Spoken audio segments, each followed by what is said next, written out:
Ito'y munting pasasalamat para sa akin mga kaibigan. Itinuring kong pamilya, itinuring kong sandalan. Naman ang mga pagsubok na sa ating dumaan, wala na sa ating bibiro. Kahit maraming kumadlang, ang awitin kong ito ay inaalay ko sa inyo. Na sana kahit paano may maunawaan nyo, na ang mensahe ng awitin ko'y salamat sa inyo. Kung hindi dahil sa inyo, di ko magagawa ito. Marami na akong naisulat na awitin kahit paano, pero di pa rin tumigil sa pagsulat ng tula ko. Ang inilikha kong grupo na ngayon ay nakilala, at ang hari sa mikropono ngayon'y makikilala. Ang pangalan ko ay Doy, na di kayang pabagsakin, at nangangarap makilala sa sariling lupain. Hanggat hindi pa napapagod sa pagsulat ng tula, tuloy-tuloy pa rin kami kahit kami nalalapa. Nagsimula sa maliit hanggang sa amin pag-angat, kaya ngayon ng grupo namin ay lalong bumibigat. Pagkat hindi kami titigil sa aming pinaglalaban, makaabot ng tuktok at makaukit ng pangalan, at walang makakapigil sa paghakbang ng paa,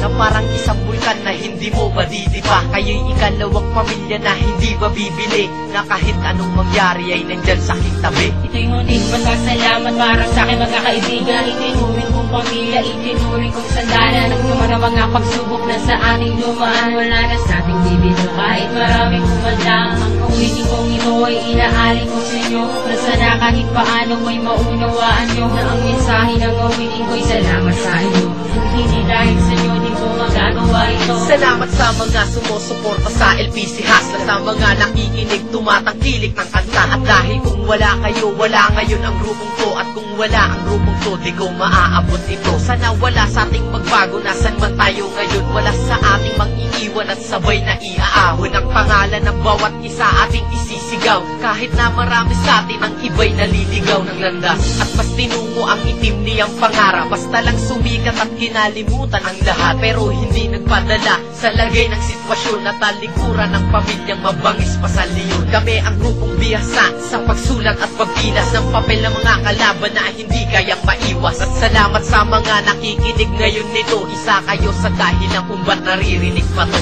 Ito'y munting pasasalamat para sa akin mga kaibigan. Itinuring kong pamilya, itinuring kong sandalan. Naman ang mga pagsubok na sa ating dumaan, wala na sa ating bibiro. Kahit maraming kumadlang, ang awitin kong ito ay inaalay ko sa inyo. Na sana kahit paano may maunawaan nyo, na ang mensahe ng awitin ko'y salamat sa inyo. Kung hindi dahil sa inyo, di ko magagawa ito. Marami sa amin ang umiwas at marami ang nagulat, dahil sa talento namin na hindi kayang masukat. Sa pagsulat ng tula kami ang pinakamahusay at pinakamagaling, isa sa pinakamatibay. Di mo rin maiiwasan na ikay kainggitan, na pagkatapos ng lahat agad kanyang babantaan. Hindi alam ang dahilan, titira ng patalikod, para lang ba makilala kahit na siya ay mapagod. Sa pagsulat ng tulang wala namang pupuntahan, bakit hindi na lang gawin, wag tangkain kaming labanan. Nasa pawa na kayo, wag pairalin ng inggit, dahil hindi kami pumapato sa utak maliit. Hindi nagtatanim ng galit, at yan ang LPC Hasla. At salamat sa mga itinuturing kong pamilya, kahit na ilang taon pa mang sa ating dumaan, tuloy-tuloy pa rin ang laban at wala nang iwanan. Ito'y munting pasasalamat para sa akin mga kaibigan. Itinuring kong pamilya, itinuring kong sandalan. Naman ang mga pagsubok na sa